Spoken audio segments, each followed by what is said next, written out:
أعوذ بالله من الشيطان الرجيم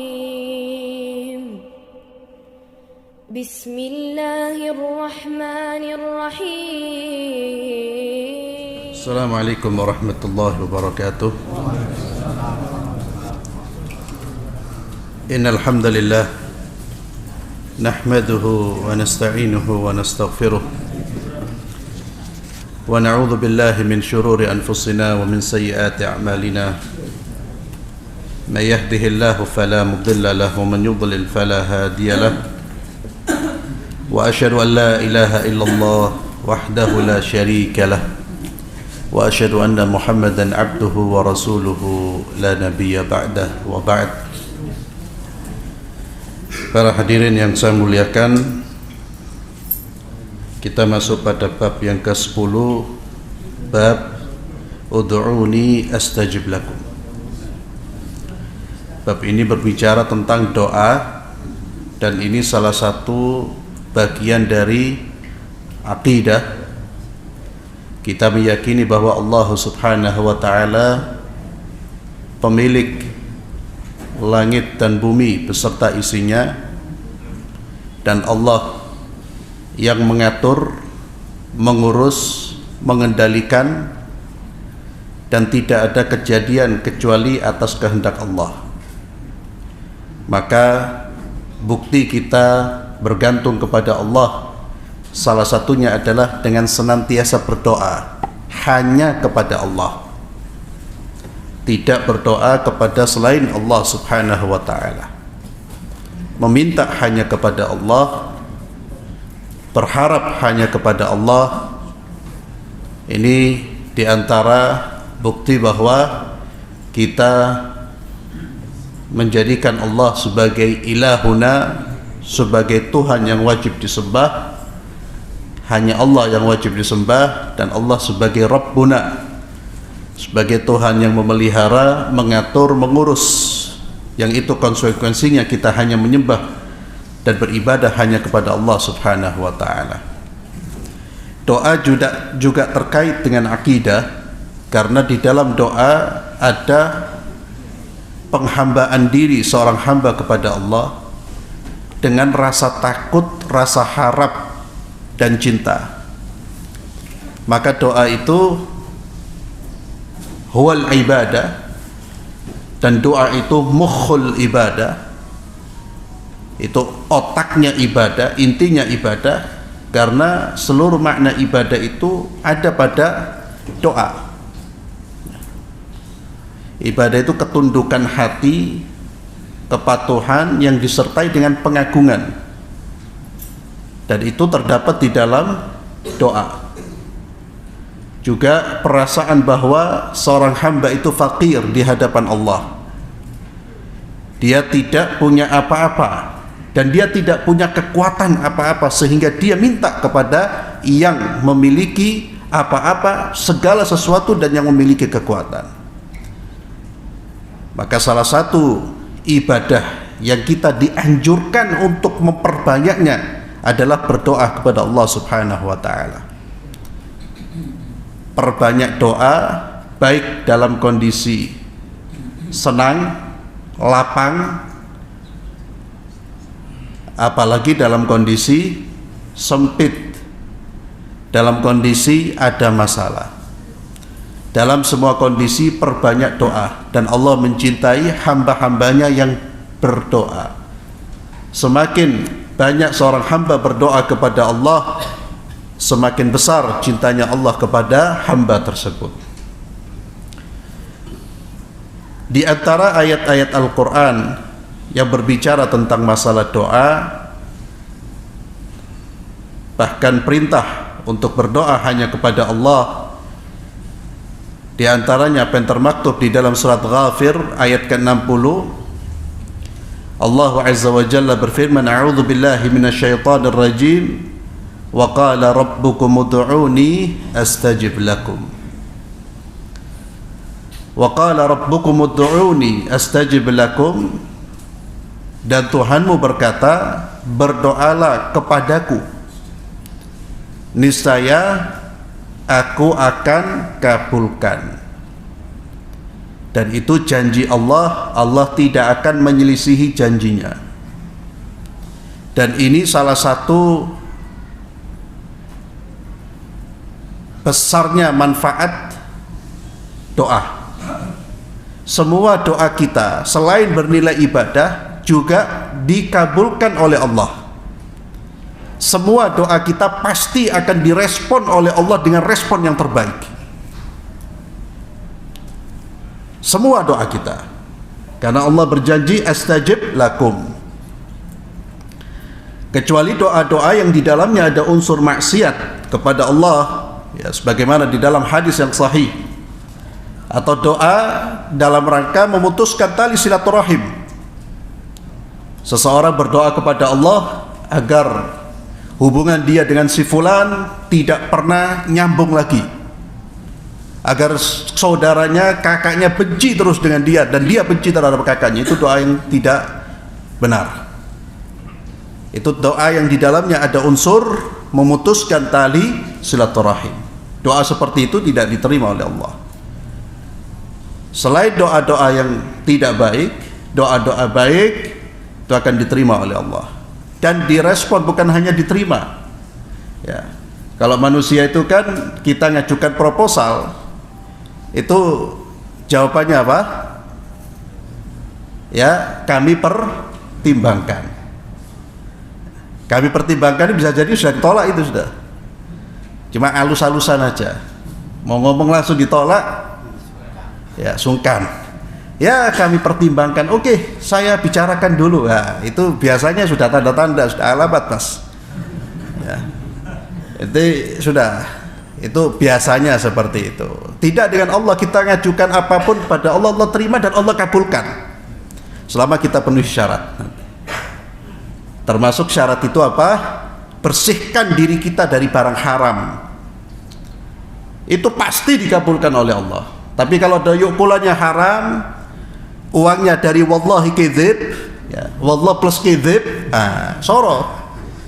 Doa-doanya sudah susah. Itu dari Nabi Muhammad SAW bahwa orang seperti itu tidak akan diterima doanya sampai dia bersihkan dirinya. Kalau dia bersih, Pak, minta kepada Allah, terus berdoa kepada Allah.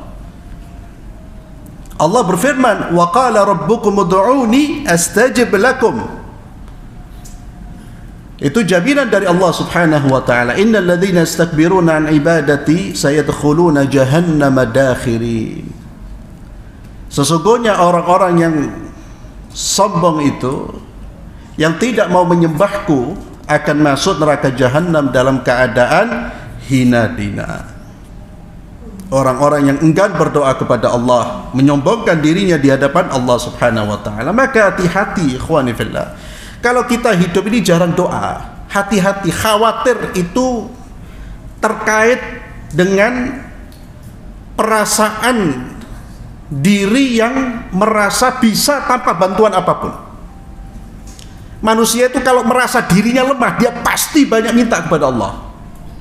Maka masing-masing bisa menilai diri kita masing-masing. Kalau antum jarang doa, itu dia khawatirkan kita dalam posisi merasa diri sudah pasti bisa, semua atas kehendak saya.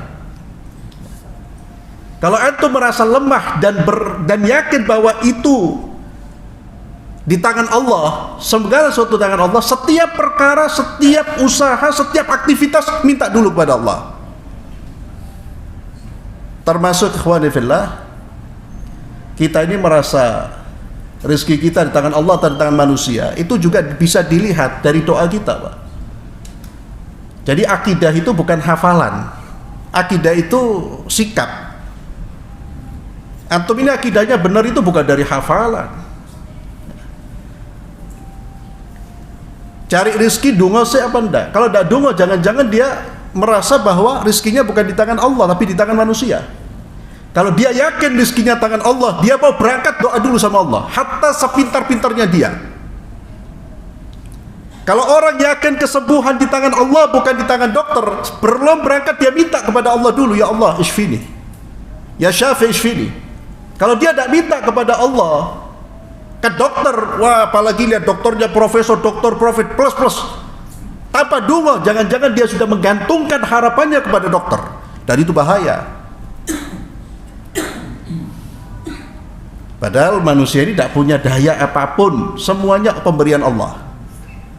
Itu doa perlu kita perhatikan dalam aktivitas kita. Apakah selalu ada doa atau kita jarang berdoa kepada Allah? Orang-orang yang sombong tentunya yang dimaksud adalah orang-orang musyrik, ya mereka-mereka yang meninggalkan ibadah kepada Allah, tidak mau menyembah Allah, tidak mau berdoa kepada Allah Subhanahu wa ta'ala. Maka mereka akan berada di neraka dalam kondisi hina dan selama-lamanya. Kemudian di dalam surah Al-Baqarah ayat 186 Allah Azza wa Jalla berfirman, wa idza sa'alaka ibadi anni fa inni qarib ujibu da'watad da'i idza da'an. Dan jika hambaku bertanya kepadaku, hambaku bertanya tentang aku, fa inni qarib, katakanlah sesungguhnya aku maha dekat. Ujibu da'watad da'i idza da'an, aku mengijabahi doa orang-orang yang meminta kepadaku, yang berdoa kepadaku.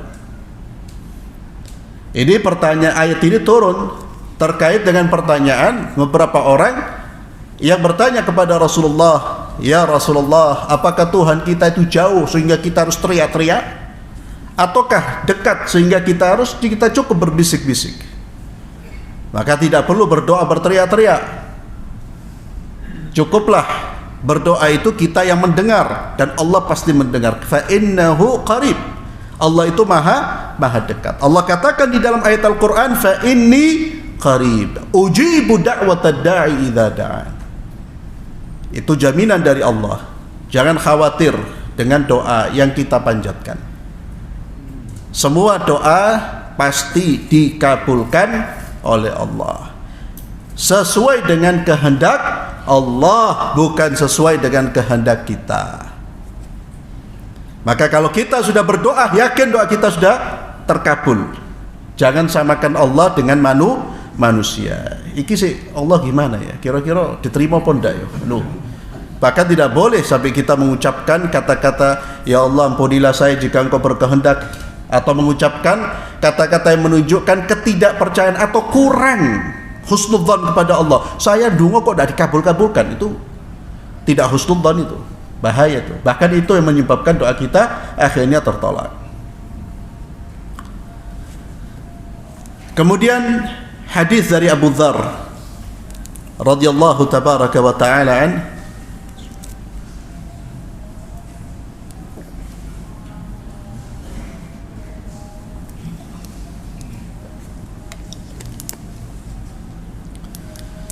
Ani Nabi sallallahu alaihi ani Nabi sallallahu fima rawa anillahi tabaraka wa taala, dari Nabi sallallahu alaihi wasallam sebagaimana apa yang diriwayatkan dari Allah azza wa jalla. Ini termasuk hadis qudsi ya, di mana Nabi mengatakan dari Allah, sebagaimana diriwayatkan dari Allah ya.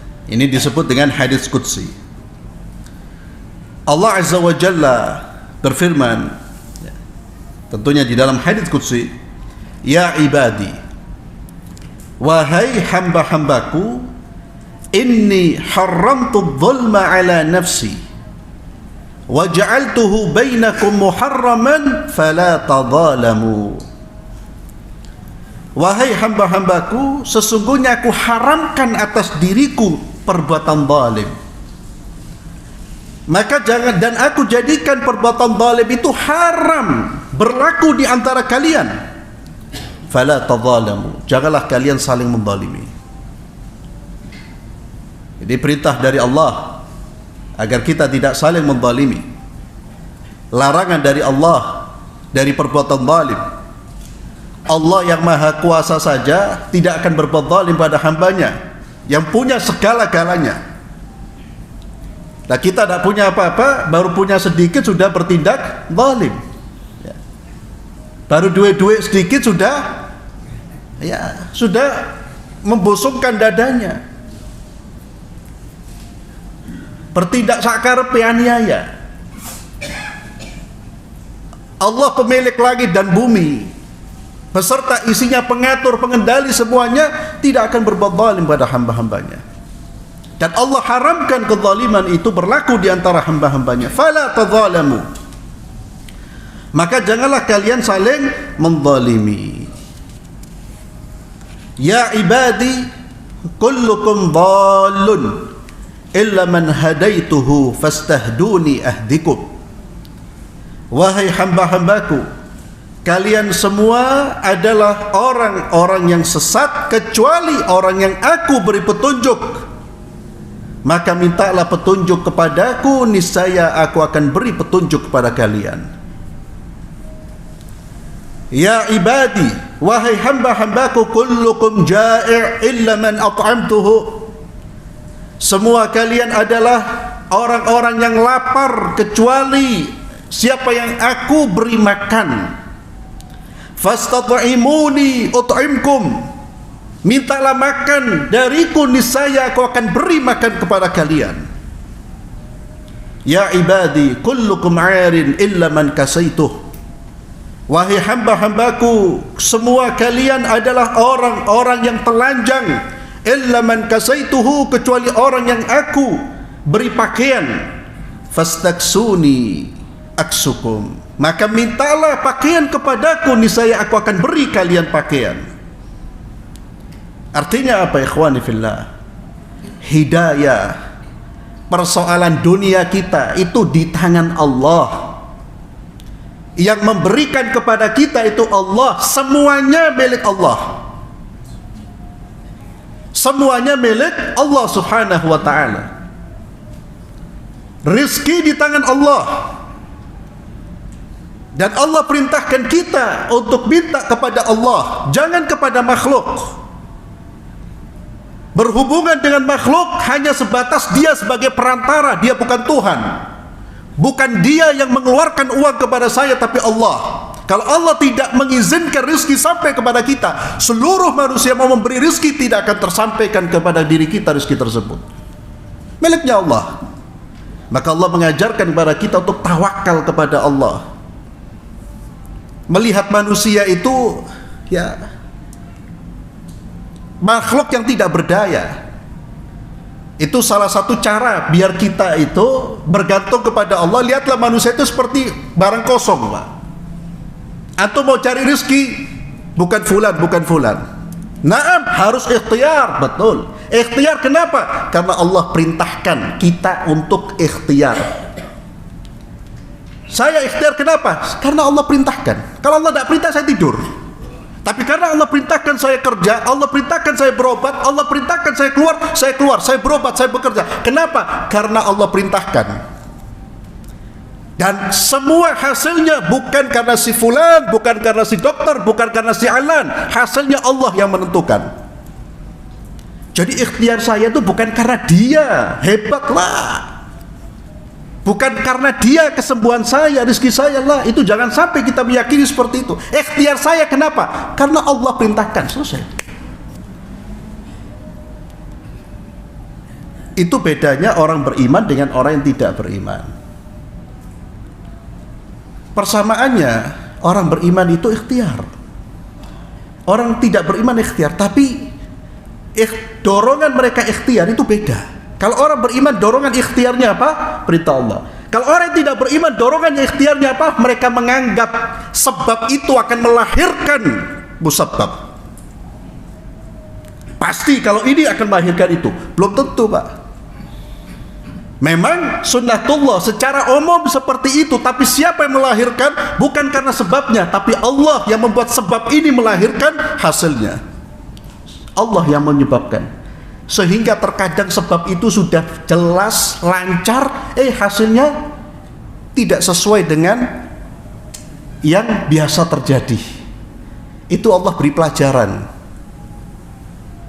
Allah beri pelajaran. Itu jangan menganggap ini sebab kesembuhanmu.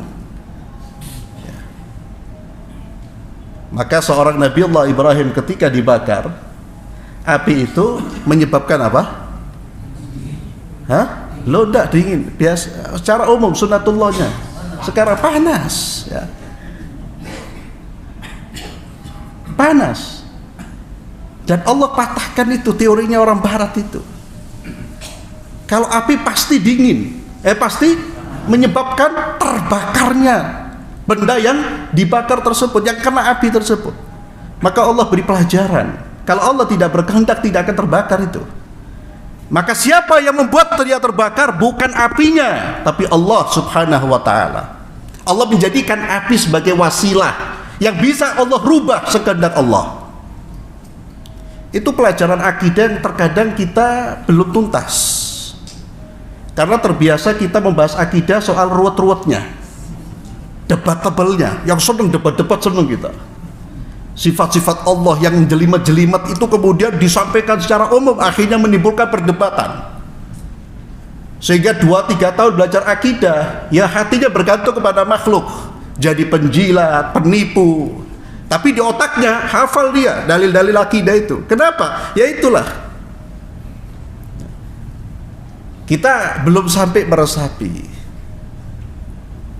Penting sekali keyakinan bahwa semua ini di tangan Allah subhanahu wa ta'ala. Dan ini salah satu hadis yang menanamkan kepada kita bagaimana segala sesuatu itu bersumber dari Allah. Makanan kita, pakaian kita, minuman kita, semuanya atas izin Allah. Turunnya itu atas izin Allah subhanahu wa ta'ala.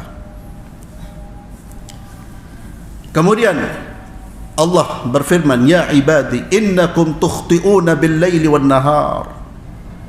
Kalian berbuat salah di waktu malam, di waktu siang. Wa ana aghfiru dzunuba jami'an, dan saya mengampuni seluruh dosa. Fastaghfiruni aghfir lakum. Mintalah ampun kepadaku, niscaya aku akan ampuni. Ya Allah. Maka di sini Allah membuka pintu taubat kepada siapa? Kepada semua makhluknya tanpa kecuali.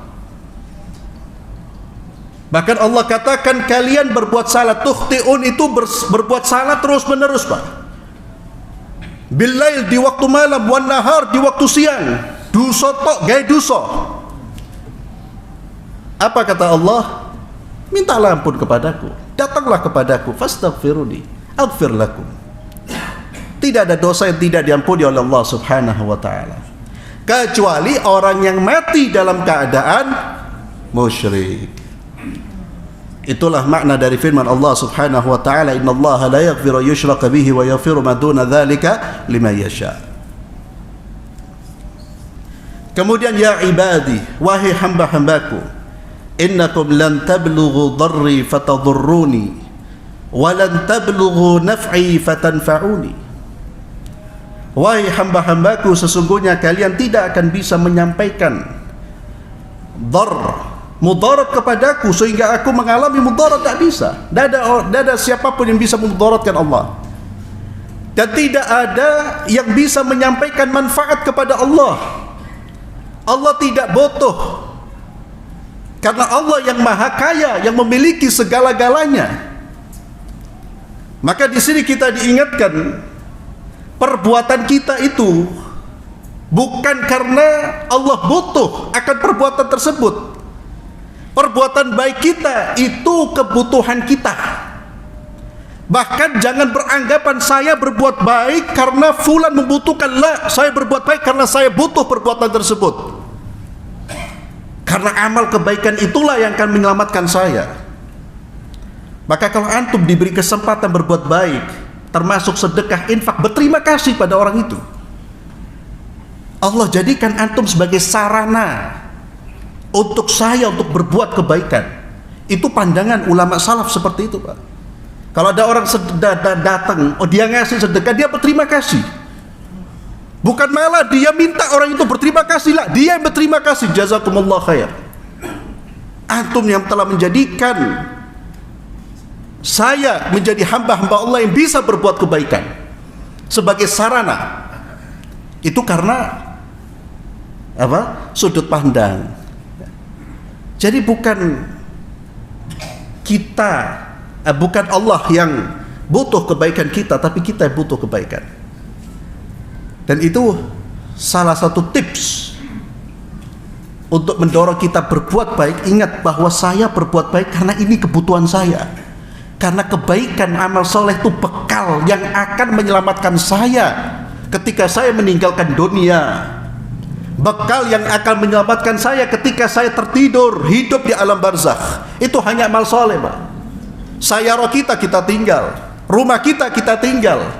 Antum sogol sampai keringat tidak karu-karuan, sogol pikiran, sogol sampai jarang ke masjid, jarang belajar, mati dah dibawa. Antum coba renungkan orang-orang kaya ketika meninggal, renungkan itu, duduk sebentar renungkan bagaimana terhinanya dunia di hadapan manusia. 1 sen pun tidak dibawa itu. Subhanallah, saya mendengarkan ibunya siapa?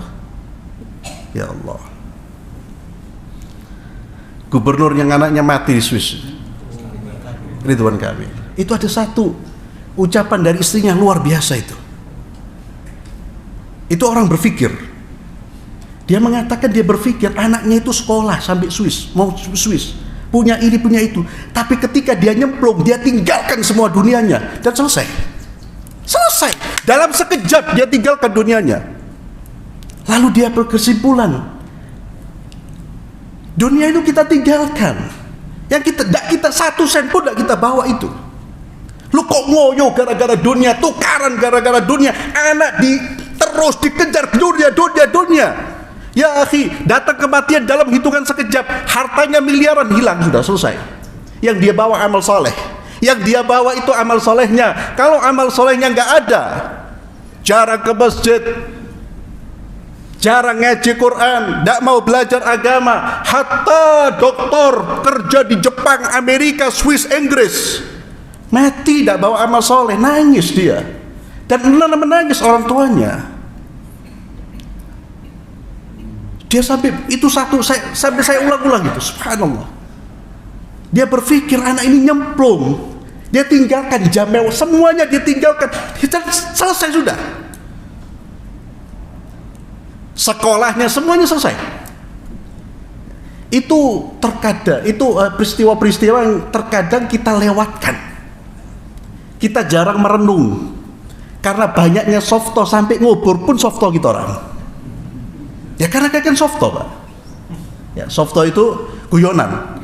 Karena seringnya guyonan sampai ngubur jenazah itu sohipe mati loh. Saya softo. Wah, kakak rahasia. Ya Allah. Mas mari, sekepit nanti. Tolong ya Allah. Bas. Karena jarang merenung. Ya mungkin sudah, ya kita terlalu husnudzon pada Allah, pasti mlebu surga ya. Ya. Jadi terlalu husnudzonnya kepada Allah ini, insya Allah. Kalau dulu Imam Hasan al-Basri rahimahullah, itu beliau menceritakan bagaimana ulama salaf itu kalau ada jenazah, yang bawa, yang gotong, tidak ada yang bicara satu dengan yang lainnya, nangis semua, Pak. Mereka menangis, bukan menangisi si jenazah, menangisi dirinya kalau mereka berada di atas keranda itu. Jadi tafakur itu terus. Kita orang jarang tafakur untuk akhirat, jarang. Ini sudah penuh dengan fulus. Lopo dari duit gitu terus. Lo boleh, itu bukan dosa ya. Tapi kalau penuhnya di situ bahaya itu, hati-hati. Sehingga akhirat itu tidak mampu akhirat wala kena tercium sesuatu yang mengingatkan akhirat, mampet hidungi. Lek kena dunia, lu ya. Ada Riyadul Jannah, kajian seperti ini, mampet telinganya, hidungnya mampet. Tapi orang bau yukulan berat. Kenapa? Karena setiap hari ininya diisi dengan dunia, hatinya diisi dengan dunia, sehingga sensitifnya dengan dunia. Ono urusan dunia, dia bisa merasa itu kualitasnya bisa berubah. Iki ono faedah gede iki. Perut surga, salat subuh berjamaah surga. Ya akhirnya ka'anna ismahu fil maktufil jannah, seolah-olah namanya sudah tertulis di surga. Jadi itu ruai. Ya Allah, ini yang perlu kita perhatikan ya. Jadi Allah Azza wa Jalla mengingatkan bahwa kebaikan itu bukan untuk Allah dan tidak ada yang memudaratkan Allah Subhanahu wa ta'ala. Ya ibadi law anna awwalakum wa akhirakum wa insakum wa jinnakum kanu ala atqa qalbi rajulin wahid minkum ma zada dhalika fi mulki syai'a Wahai hamba-hambaku, kalau seandainya seluruh kalian, dari mulai makhluk yang pertama sampai yang terakhir, seluruhnya baik manusia maupun jin, mereka berada dalam satu hati ketakwaan, maka itu tidak akan menambah kekuasaanku sedikit pun.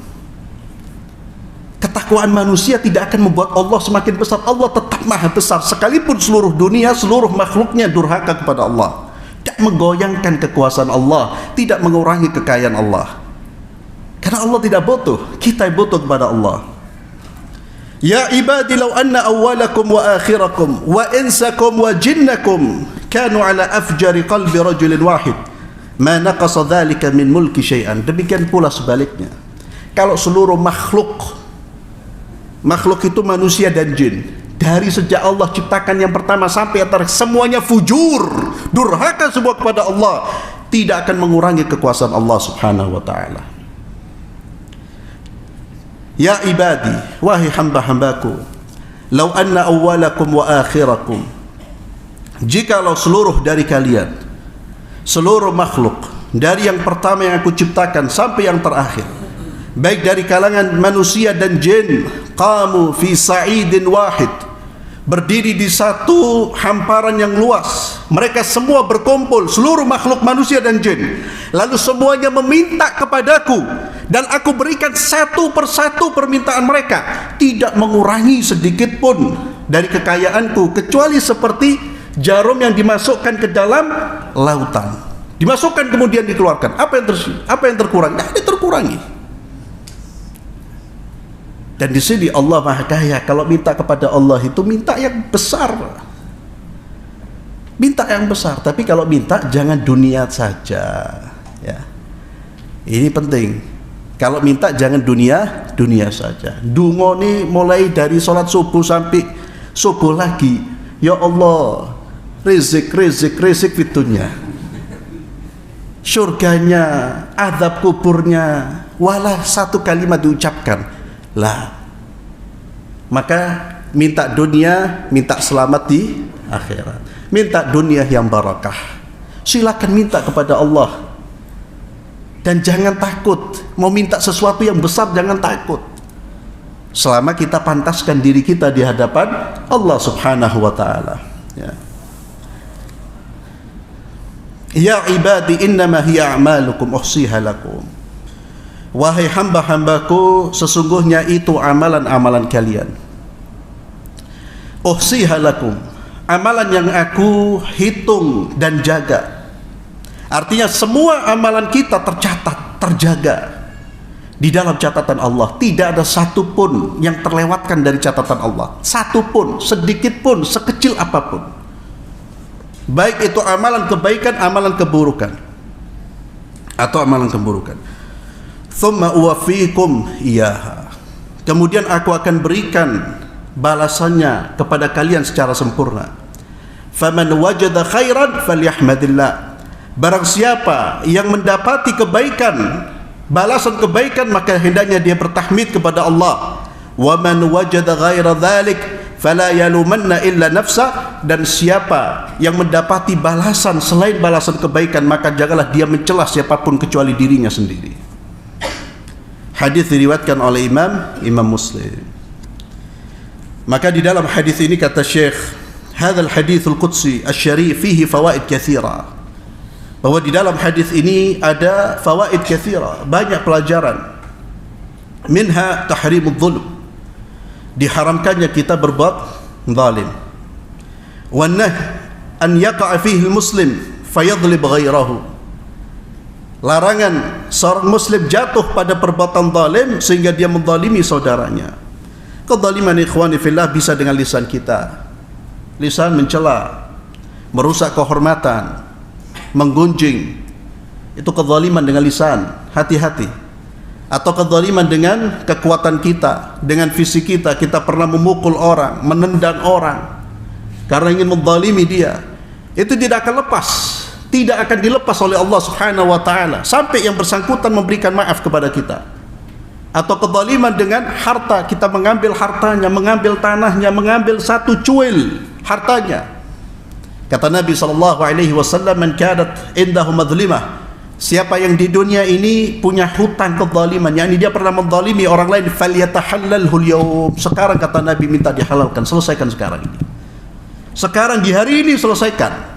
Jangan untuk besok, nanti sampai kita mati, di hari kita tidak bisa lagi membayar kezaliman dengan harta kita. Tidak bisa lagi, ya Allah sekarang saya bawa dinar, saya bawa, karena manusia tidak bawa apa-apa. Yang dia bawa hanya dua, pahala dan dosa, selesai. Dia punya hutang kezaliman, dia berikan pahalanya kepada orang-orang yang dizalimi.